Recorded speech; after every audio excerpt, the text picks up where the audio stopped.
Welcome to Discover Joyous Love with Anita DeFrancesco as your host. This is a hybrid of topics under the subjects of mindfulness, sexuality, and relationships. Hello, everyone. I'm Anita DeFrancesco, and you're listening to Discover Joyous Love. It is my podcast that is a hybrid of topics regarding relationships, mental illness, psychology, love, sexuality, and spirituality, and many different topics. So today we have a very special guest who has been with us in the past already, and she is back with us. And we are here with Wright, and she is a fourth generation Reichian therapist, and which means that she was trained by two generations away from the first Reichian therapist, Dr. Wilhelm Reich himself. Hi, Bond. How are you? Hello, nice to meet you. Hi, Wright. How are you? Out there. Hello to everyone out there. First of all, before I continue bringing you information about Wright, this is going to be an educational teach-in about the human psychological process. Now, Dr. Wilhelm Reich, he was the creator of Reichian Orgonomy Therapy, and Wright was trained at the California Family Study Center Reichian training program for professionals in Burbank, California. She was also trained by Dr. Henry Hill, an Orgonomist. Dr. Hill was trained by Elsworth Baker, and Dr. Baker was trained by Dr. Reich. So she was academically educated in California. She is a trainer and has trained therapists in Los Angeles, Amsterdam, Denmark, San Francisco, and London, working with them and their client population, developing healing strategies. And she was a member of an 18-person therapist training program at the Santa Monica Therapy Center in the 70s. She is a university lecturer and has lectured at various universities and Human Potential Growth Center here and in Europe. She is a certified transactional analysis counselor. TA was developed by Dr. Eric Byrne from Carmel, California. Reverend Wright is an ordained minister with the Association for the Integration of the Whole Person, and she teaches cross-cultural anthropological spirituality. And before I get into the scope of her work, maybe you want to say hello, or how's your day going, Wright, with us here? I'm very pleased to be with you again. I really enjoyed our last episode. Hello to everybody. Thank you for coming and being with us for the next hour. And let's get into I want to talk about primarily the scope of your work. So primarily the scope of Wright's work includes opening the deep, powerful emotions and the somatic life of the body. That's number one. Life management. We all need life management. Existential disenchantment. That I just love. That's something I'd love you to talk about. Depression and loss. Self-realization and identity crises. Addiction and substance abuse. Marriage, relationship, and conflict resolution. Human sexuality. Trauma and post-traumatic stress disorder, which is PTSD, as some of us know it as. Creative process as it relates to acting, music, art, writing, etc. And I can say that I have worked as a patient of Wright's for at least 15 years, maybe? Yes. Right? Wright?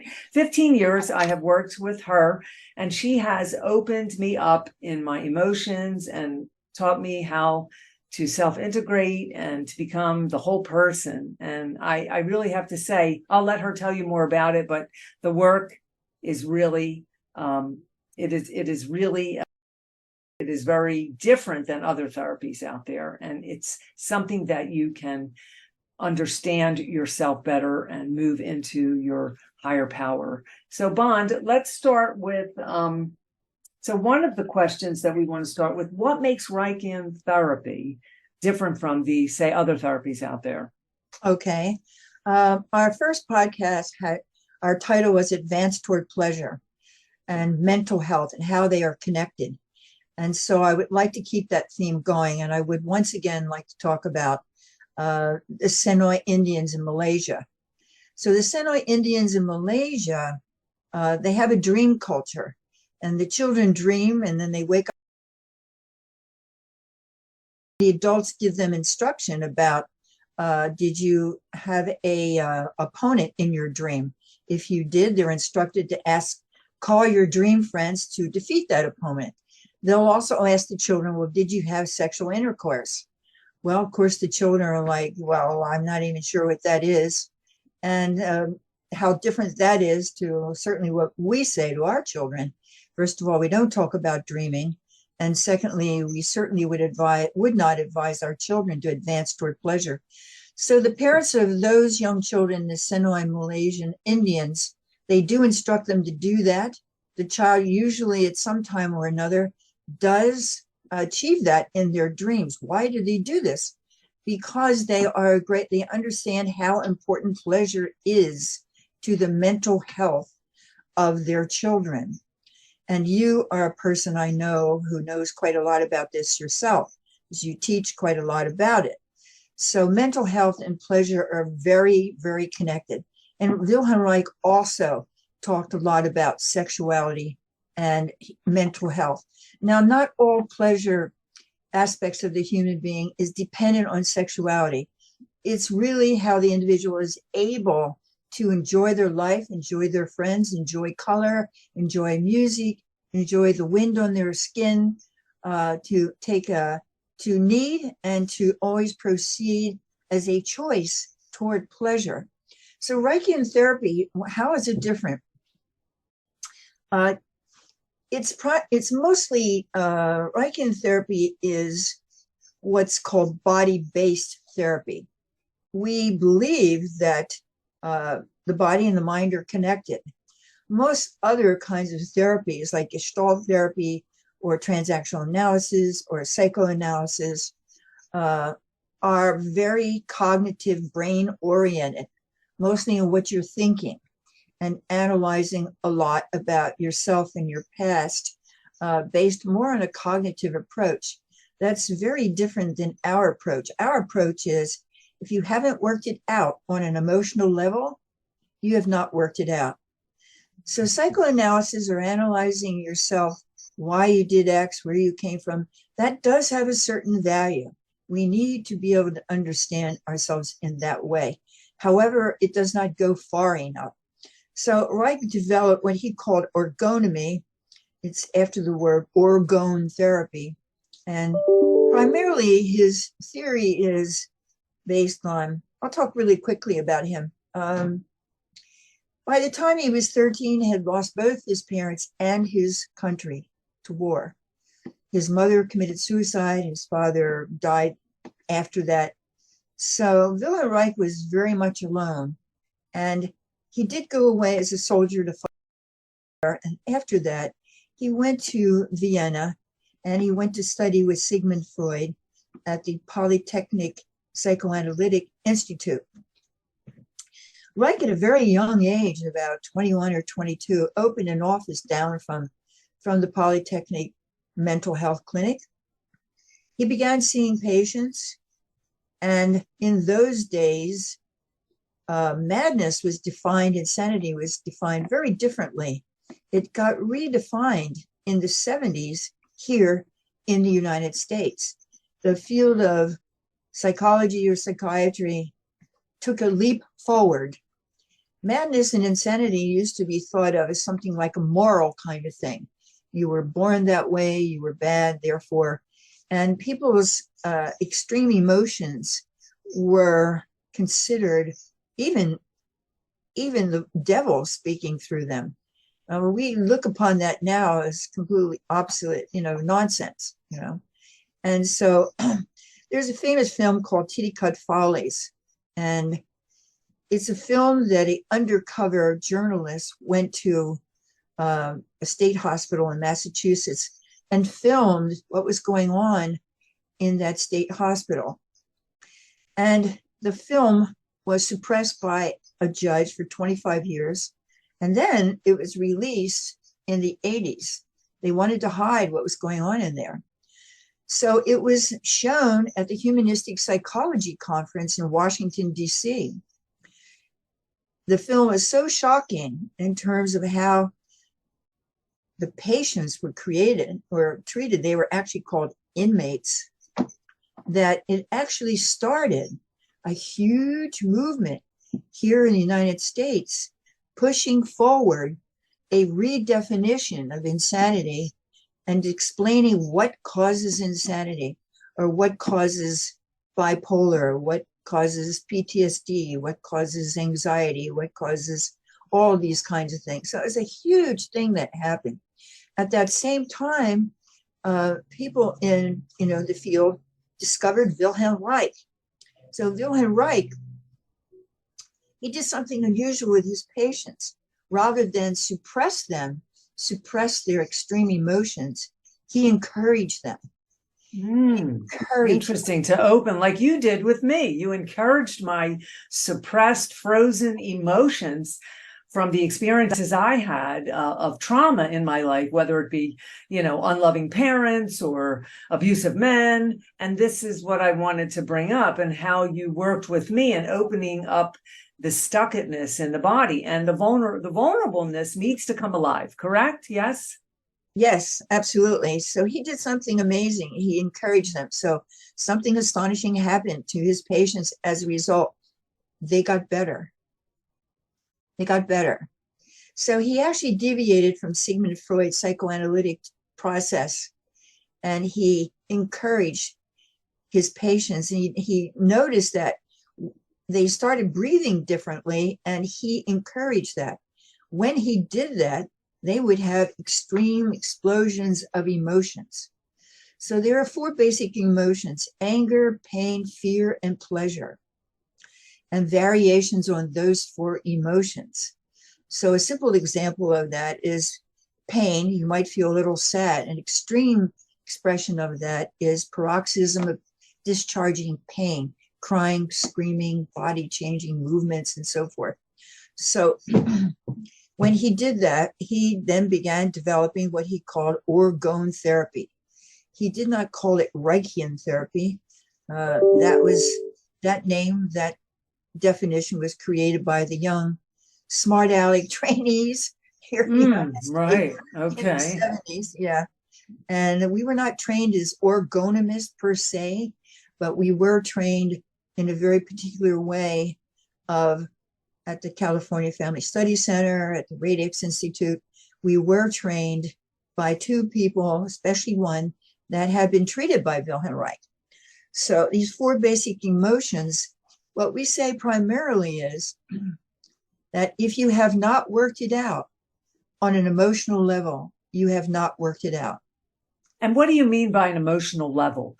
Expressing, crying, screaming. I know that that's what you did with me, or at least that's what manifested through your approach of, talking with me, having me do some of the, the exercises, the movement, the bioenergetics, the different things that you interjected in with the Reichian therapy. So when you say that, what do you mean an emotional level? Some people think an emotional level is just talking or maybe a tear, but what is your meaning of that?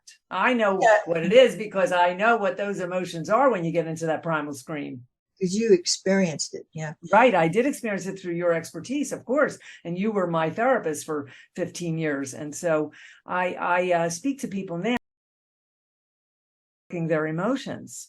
And some therapists advise patients to, which is really wrong. They advise them to not break. Like my sister goes to a therapist, and the therapist says, "Oh, you don't break. And I said, you need to break. You got all those emotions in you that need to be transformed and undone and put out there so that you can recreate that new you inside. That new you is born. That new you shows up." And when they say, "Oh, don't break. You see how strong you are." I don't know if that's proper therapy, but I don't think so. But you're the master, so. Yeah. No, we don't think it goes far enough. So let's take it. So, our approach is, if you haven't worked it out on an emotional level, you haven't worked it out. So what's out there generally, which predominates out there, is talk, or, "Oh, I feel hurt."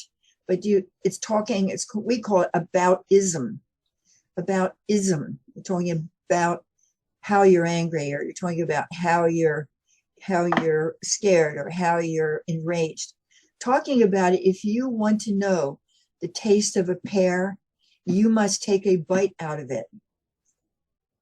So it's totally experiential. So Reichian therapy has developed a way of working with the individual's personality and their body that enables the individual to discharge, we use the word discharge, powerful, deep emotions, sometimes because of incidences that happened maybe 50, 60 years ago. Some of my patients are in their 60s and 70s, and they will, during, we call it the intensive, the Reichian therapy intensive is a session of which we utilize our approach to enable the individual to open whatever emotion is there. And it is a reaction. So what does anger, pain, fear, and pleasure look like? Well, anger may look like pounding, screaming, growling, crying, hitting with a tennis racket on the mat. It looks like that. You actually go back to the incident that caused you whatever your trauma was. Now, So would anger be a resistance in the body? No. Okay, all right. So continue. Go ahead. Right. I wanted to talk about resistance too in this, if you can, later. Oh yeah, definitely. Yeah. So because the cognitive therapists don't have the complete picture, in our opinion, they made things up to try to describe certain things, like, oh, you're resisting. And then it puts the onus on the client, on the patient. And the poor patient and poor client, they're really quite innocent. They're not on purpose resisting. In fact, yes, they are resisting, but that was a coping mechanism they had to develop when whatever happened to them as a child. Let's take, for instance, someone who had been, well, I'll take a particular case. Let's talk about a particular case. Okay, let's get into some of the cases that you've worked. Okay. So sometimes you need to really discharge in the here and now a present time event that happened. And sometimes it's an incident or an event that happened long, long time ago when you were a child, maybe even at birth. And so until you actually are able to do that, you will be carrying that around in your psyche and in your body, and it will affect everything that you do to the detriment. So if you try to sign up for classes at UCLA, that's going to be right there for you. Your held emotion from long ago. If you're trying to decide on buying a car, which car to buy, that's going to be in you and what happened before. So let's take somebody who, he walked into my office. I talked a little bit about him during the first episode, and he's in a three-piece suit, looks very powerful, and he's not somebody you would really want to tangle with. And so it does turn out that he is an attorney, and he comes complaining about the fact that he's a major procrastinator. So how people treat procrastinators is often they shame them, or they tell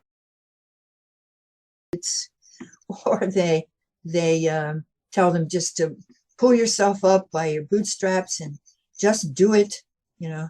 So there's a lot of shaming and judgments going on, people who procrastinate. They really live quite a embarrassing, even humiliating life in a certain way. So what has happened? Yeah, what has happened to this person? His natural vegetative process as a boy got interrupted by a traumatic experience.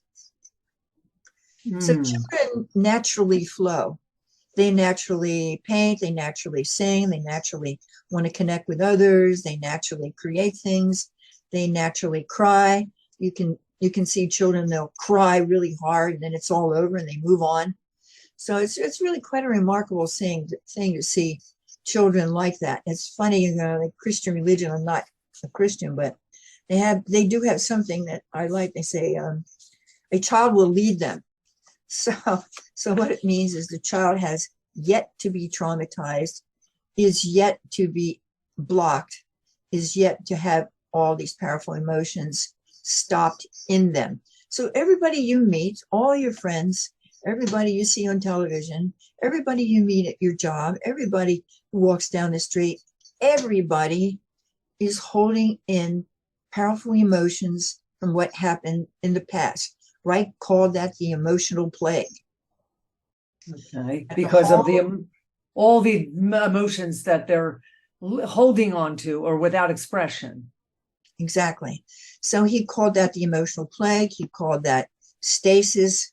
In cognitive therapy, it's called resistance. There is even a certain amount of shaming that goes on to clients. Well, you're just not ready to express, or why are you resisting? Well, this leaves the individual at such a loss, because here is my client. He was the child of a first marriage. His mother died of, it was not legal in those days, a butcher abortion. She died. He lost his mother. That was traumatic right there. His father remarried, but the second family did not want him. They did not want him in that family. So two of the men in the family conspired to actually kill him. And how they did it was they set up a swing in the cellar, and they invited him to come and swing, which as a child he was excited about. But they kept pushing him harder and harder until his head crashed into the ceiling and he crashed to the floor. His grandmother fortunately heard him screaming. She came running down the stairs and called 911. They took him to the hospital. There was a great deal of pressure that had built up in his skull. The physician had to make an opening, and fluid spurted out of his brain. Extremely traumatic experience. After that, nobody talked to him about it. No, there was no counselor to help him process. He had no counselor to process what happened to his mother, his loss of his mother. He had no counselor to help him process what happened on that day. So people, usually they go through a lot of traumatic experiences and they have no help. They have no help at all to help them process any of that.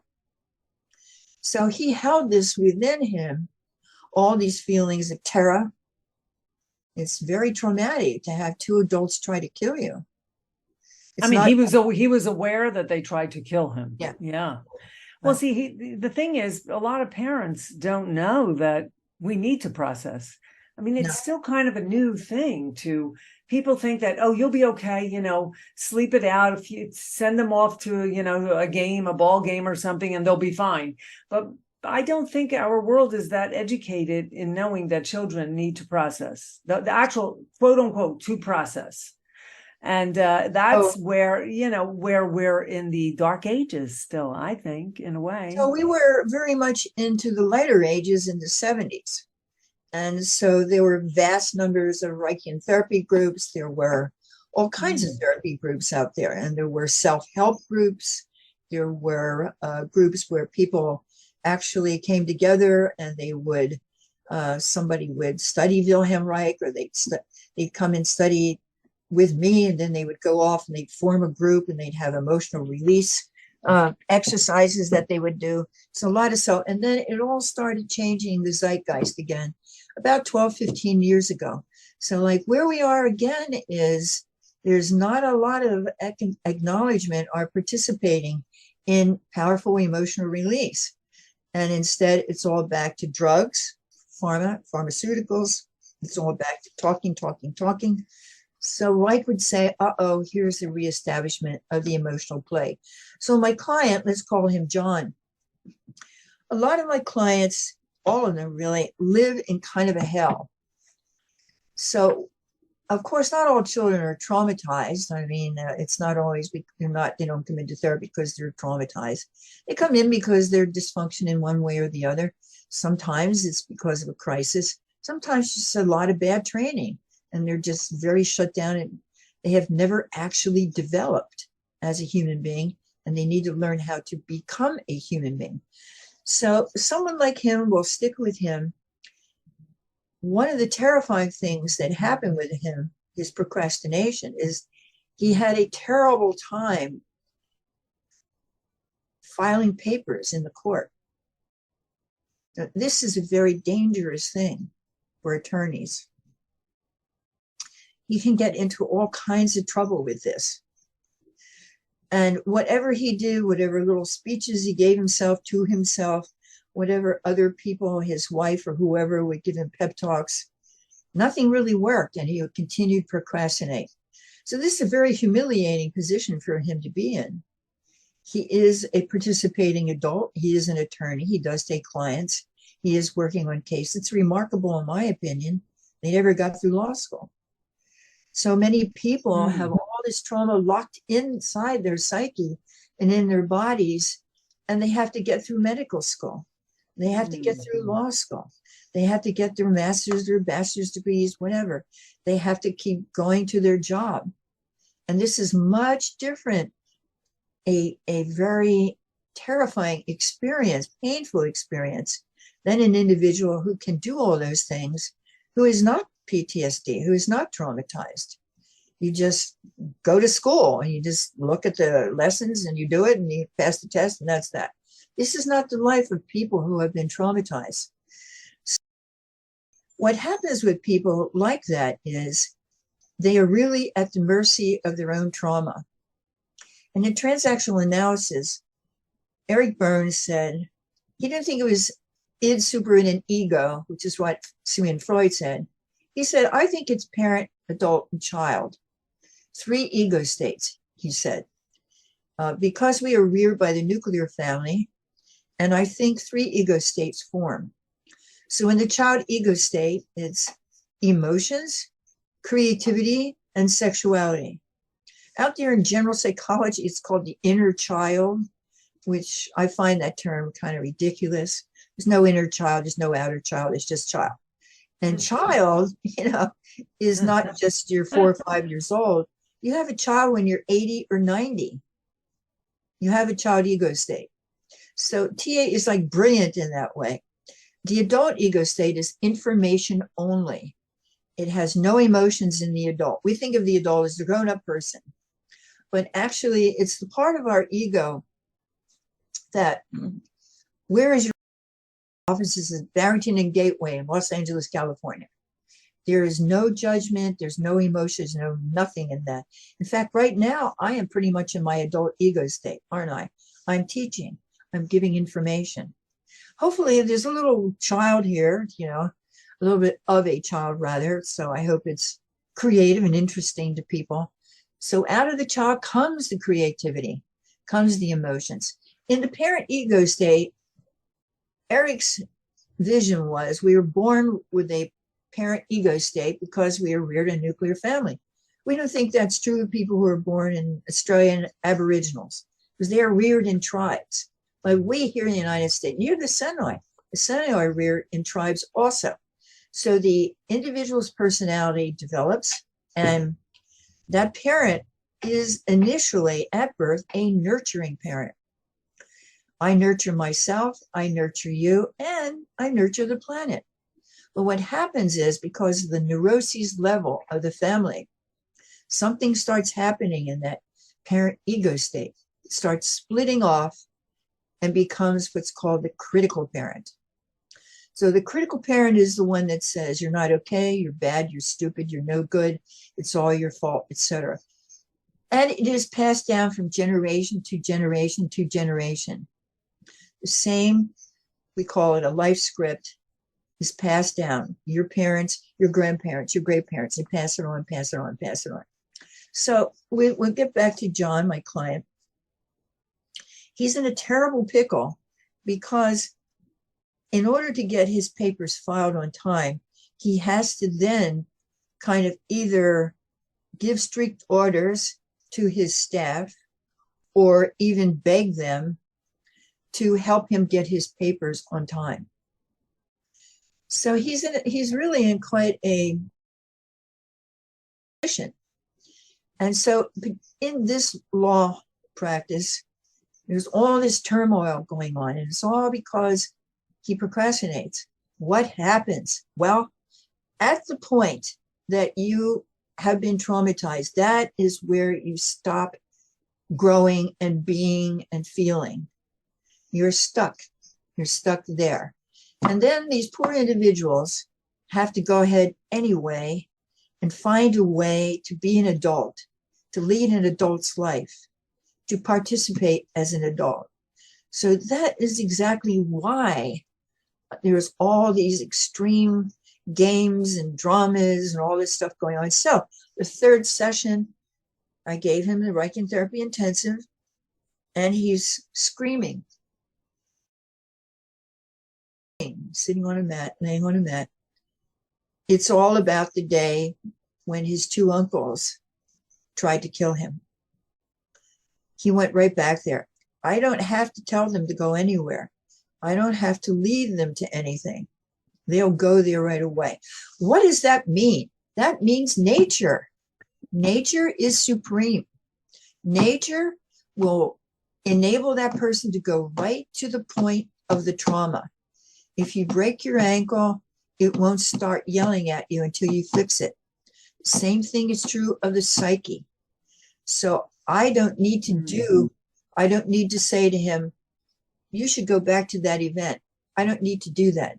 So through several months of working through that one particular incident, till he came out the scent and he was done, he was finished with it. That's a miraculous kind of thing that happens.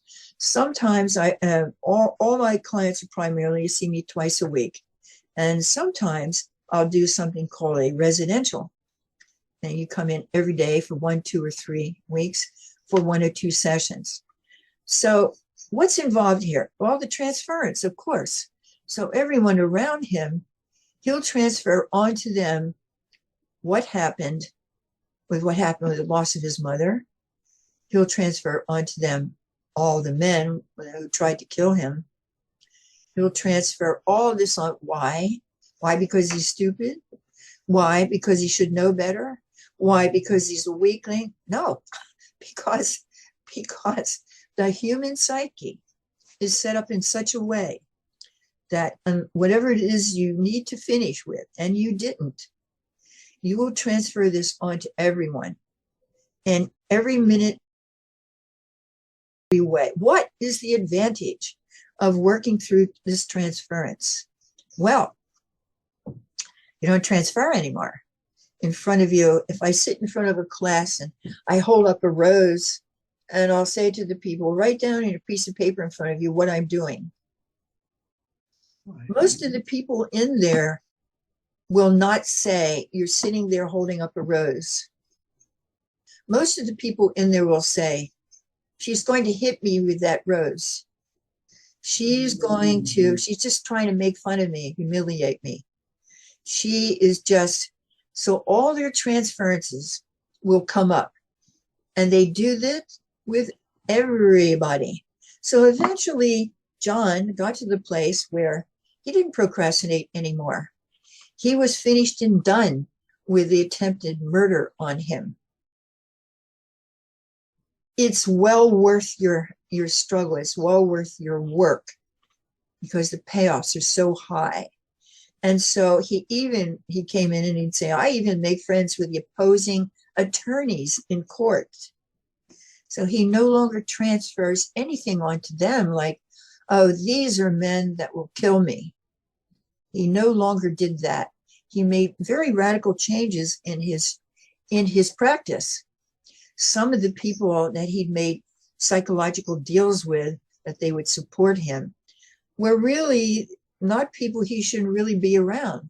So he laid some of those off and he hired new ones, which then his practice is much healthier with everyone. He doesn't need to make any secret psychological deals with, well, if you help me get my papers, I'll pay you more, or I'll let you all these deals. It's a very humiliating experience for people. But my approach to the kind of work I do and how I view it, people, I don't judge them. I don't judge anyone. I don't put anyone down. I don't say I learned not to do that. I don't say, oh, well, they're just a procrastinator because they're lazy. No, that's not. I am after the dark, deep story. Why does this person act like this? What happened to them a long time ago that they are now doing this? So, we can talk about, so transference is like extremely important. Doing it, you did it, I did it, years ago. I've had a huge amount of therapy myself. You have to have quite a lot before you're even admitted into training. And living a life where you don't transfer. It's like Ram Dass. I don't know if you know who Ram Dass is. Of course, Ram Dass, yeah. Okay. So our generation knows Ram Dass, right? But a lot of people don't know who Ram Dass is anymore. Gen X doesn't know who Ram Dass is. But Ram Dass would say, be here now, right? That's what right. he would say. Right, in the now, yes. So that's kind of like nice to hear, but how can you be here now? How can my client John be here now when he's just full of terror? He's just full of pain. He's just full of sorrow. He's full of humiliation. You can't be here now. You can't be here now. Right. So when we begin to understand how that we do transfer and how we transfer and how to learn how to be a Reichian client, that's very important. You had to learn that yourself. You had to learn actually how to submit. It's a scary word, submit unto a process. Well, why are you here? You're here because you can't do it yourself. You're here seeking a therapist because you can't do it yourself. And of course, many of my clients have feelings of a certain amount of shame about that. It's not their fault. It's not their fault.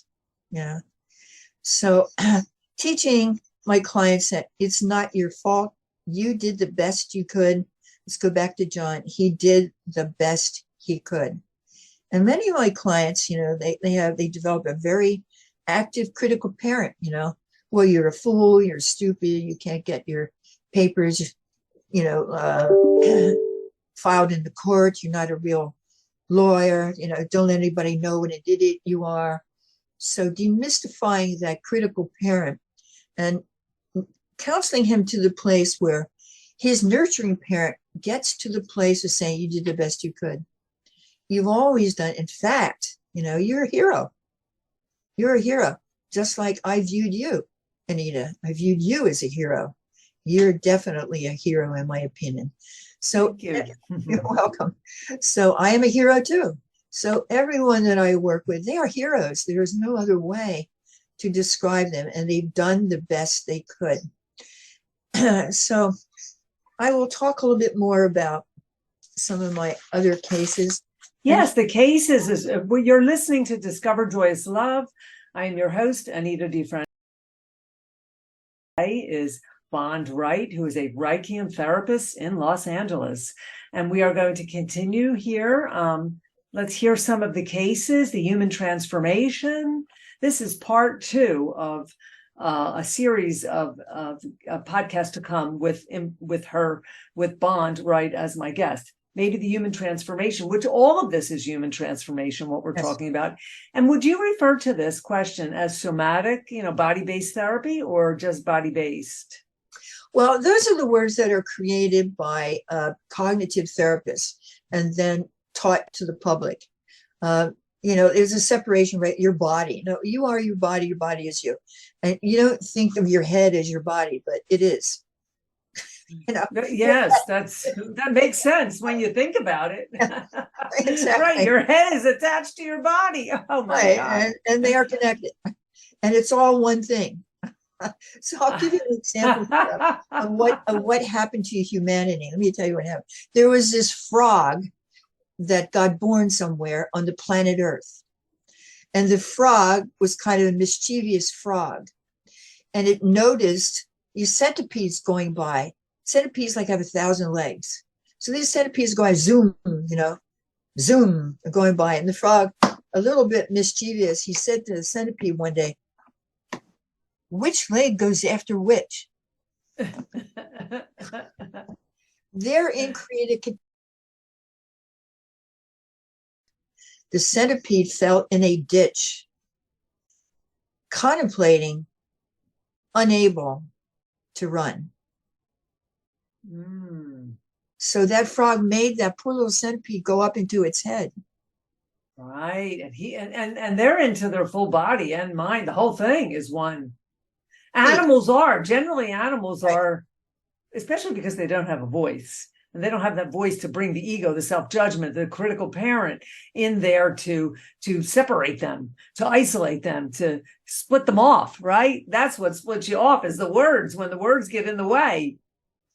Yeah, exactly. So I needed to give an intensive to that centipede. And so I had centipede clinic, and the centipede came, and I did give an intensive. No, just kidding. So it was very successful with the centipede, and then she went off on her own, and she kept, all 1,000 legs kept moving. So the basis of what is the basis of all transformational work? What is the basis of all this? What is the absolute basis of everything? So here it is. When you become what you are, instead of what you think you should be, change and growth occur. It's called the paradoxical theory of change. So all therapy is based on that. So someone goes, well, how do I know what I really am?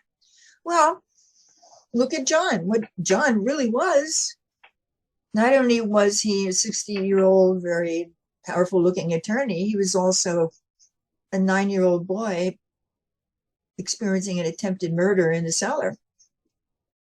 You see? Yes. And then anyone I've ever treated who've been sexually molested, well, they got themselves together as best they could, but that's locked up in them. That's sexual molestation is a terrible, terrible thing, because it really is a serious strike at the person's identity. The issue of humiliation is very undertaught in our culture, but humiliation is primarily a murder of the person's identity. That's what interesting. I like the way you put that. It's a murder Yeah. of the person's identity. Yeah, that's what it is. Yeah. And so those who know how to perpetrate humiliation on others understand that very well. And that's why they do it. So that's a whole other area, we can talk about all that kind of thing. So the basis of all really good therapy, we think that our therapy is good, is the paradoxical theory of change. So it's always, so you talked a little about what's resistance, what's resistance, Right. I find people being very resistant, but they feel that if you're very expressive, and like someone made a comment, I do my dance, and they go, oh, that's a mental illness, you doing your dance. And like being who I am, like you said, I'm not being what I want to be, I'm being who I am. And I said, well, it's also a mental illness if you're in resistance and you can't express yourself and you're locked up and you're afraid to show who you are. If you're worried about what people think, that's a mental illness, because it means that you're locked up and suppressed from some trauma or something. So can you elaborate on that? Yes. Yeah, exactly. So resistance and defenses were put there in the first place to really save the person's sanity under really terrible conditions. And I'll give you several examples, like, for instance, what's John supposed to do next? So he had to learn to change. He had to learn to become more armored. He had to learn how to adapt, to go about his life like that had never happened. So he became, and some people are in families that there's a real sadistic parent in there that are continually perpetrating acts of crime on their children. How do these children ever survive this? They have to suppress their emotions. They cannot afford to show anger. If they showed anger to someone like that, they risk being literally killed. So, and then, okay, let's talk about somebody who, like, a very interesting client of mine. She and her mother were in Singapore during the Second World War. And the Japanese came in, they bombed Singapore. And so very quickly ships went out. Ships went out. Wherever that is. Ships went out. And some of the ships carried women and some of the ships carried men. Okay. The ship she was on carried Dutch women, Australian women, English women. So what happened was Air Force came in and bombed that ship also. A lot of the women were killed. Some of them swam to shore, and it was in Sumatra. Mm-hmm. So as they climbed up on the shore, the Japanese army came in jeeps and they picked them up and they put them into a concentration camp, a prisoner of war camp. And she's like 3 or 4 years old, something like that. I won't go into too much details about it because we spend a whole hour on that. So the Japanese were extremely sadistic. Sadomasochism is another issue we could talk about another time. Yes. Yeah. So this young woman, this child, had to live in her developmental years in a Japanese concentration camp. They were not given food unless they sent out a woman to ask for it. Problem with that was a lot of the times a woman would go out and they would just simply beat her and send her back. Yeah. So it meant that, and all the women, they organized each one, they took turns of going out. And sometimes the Japanese would give them food. So it was their particular brand of terrorism. So one day we'll call her Fee, F-E-E. Her mother's turn was to go out, and Fee, seeing this, was so horrified to see that her mother might go out and get beaten. She ran ahead of her. And she met up with the Japanese soldier. What a terrifying experience. Fortunately, the Japanese soldier did take some pity on her and gave her some fruit or something, and she went back in. Fee, then they were finally liberated. She went back to her country in Holland, tried to grow up and tried to live like everybody else with all of that inside of her. Whereas most children, they might be going to kindergarten, and playing with balls and, playing with scotch, hopscotch or whatever else. This little girl was in a Japanese concentration camp where everyday life was just miserable. It was agony. All of this is locked into her. She came to the United States with her husband, who was sent here by the Dutch government to study at one of our universities. Through a series of intensives, all of this had to come out, which it did. And in one particular session, she literally flew out of the camp. She flew out of the camp. Really? Right. So she had left the camp many years earlier. Emotionally, psychologically, she was still in the camp. So during a group setting where I first give a lecture about how to change your human potential, and the intensive mats are set up and you present yourself as a client, and then I work one-on-one with you. During that intensive, she literally flew out of that camp. So her life completely opened up after that. Fee will never be a fully functioning person like you or I. However, the therapy did prevent her from being incarcerated, from being not incarcerated, institutionalized. And through the process of therapy, she discovered she was quite an extraordinary artist. So the creativity of the person is very much in the dialogue of this kind of work. And she got a job from the government, illustrating scientific graphs and so forth. She was so very good at it. So this therapy enabled her to stay out of being institutionalized. She was able to have a marriage and have 2 children. She was able to make a living for herself, although, somewhat underdeveloped. Her treatment was cut short because her husband got his PhD and returned to Holland. So over and over and over and over again, it's paradoxical theory of change. When you become what you are instead of what you think you should be, change and growth occur. So what did she think she should be? Well, and John, what did he think he should be? He thinks he should be trauma-free. He thinks he should be a fully functioning person. He thinks he should be able to file his papers on time. What did Fee think? Well, she thought she should be able to behave and act like everybody else. But it's not possible. They have to become what they are. Only then growth and change occur. So they have to they have to accept themselves and surrender to, and accept where they were traumatized, what happened. And that's the work, really, getting to that point of really loving themselves and accepting and being able to. And that's the process of this kind of therapy. The tools and the concepts and group work is very important for people.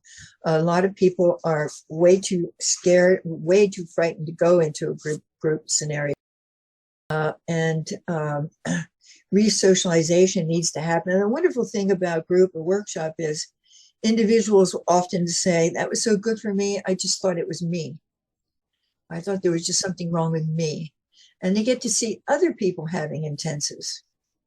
And it's an extremely accelerated educational experience for them. One group setting or workshop, in my opinion, is like worth 6 months of private work. But not everybody can really tolerate it. They can't stand it. With contact, there's this singer, let's see, her name was Chris Williamson or Holly Near, I don't know which, but she has this song. It says, touches blow your cover. So contactors will show you to yourself. That connection is so important. You see yourself, you feel yourself when you're connected to other people.